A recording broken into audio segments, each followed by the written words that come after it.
आज थोड़ा सा भाई के बारे में बता दूँ। सब बोलते तो हैं कि हाँ तू मेरा भाई है, मैं ये कर दूँगा, मैं वो कर दूँगा। एक्चुअली में भाई होता क्या है?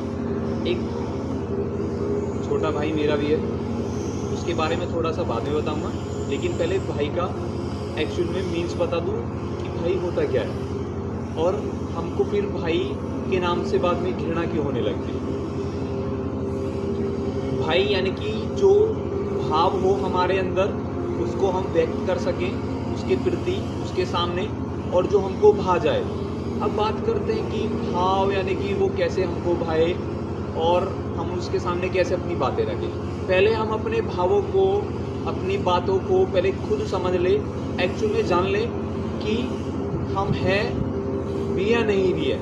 अगर आप एक्चुअल में हो तो आप उसके बारे में जान सकते हैं कि हाँ एक्चुअल में भाई क्या होता है, तो वो मुझसे अलग है ही नहीं।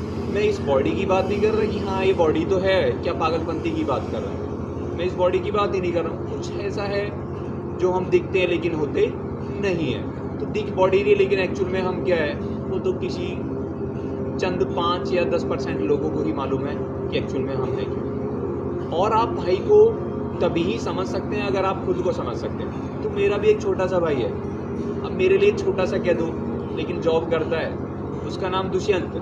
और देखो दुष्यंत नाम कितना अच्छा है, जहाँ पे सभी दोषों का अंत हो जाए उसको कहते हैं दुष्यंत। बहुत मौन रहता है, अपना काम इतना परफेक्शन से करता है, शायद मैंने उससे बहुत कुछ चीज़ सीखी है। और मैंने उसको सही पे भी और बताया कि हाँ भाई सही तू है, और मैंने उसको गलत पे भी बताया कि भाई हाँ यहाँ पे ये गलत है, ऐसे नहीं करते, कि हाँ यहाँ पे तेरा भी नुकसान है और मेरा भी नुकसान है, और तेरा मेरा कुछ नहीं है कि हम सबका ही नुकसान है, यानी कि हम दोनों का नुकसान है। अगर चाहे कोई भी चीज़ गलत हो तो तुझे भी भुगताना भरना पड़ेगा मुझे, और वो समझता है तो मुझे बहुत अच्छा लगता है। तो एक्चुअल में भाई तभी समझ में आएगा कि जब आप एक्चुअल में खुद के सच को जान सको कि आप हो कौन। तब चाहे उसके बाद में ईर्ष्या द्वेष कितनी ही हो जाए लोगों के बीच में या हमारे शब्दों के बीच में, लेकिन जो भाई का मतलब है वो आप तभी समझोगे जब आप खुद का मतलब समझते हो कि मी यानी कि हूँ मैं, कि मैं कौन। Thank you and love you.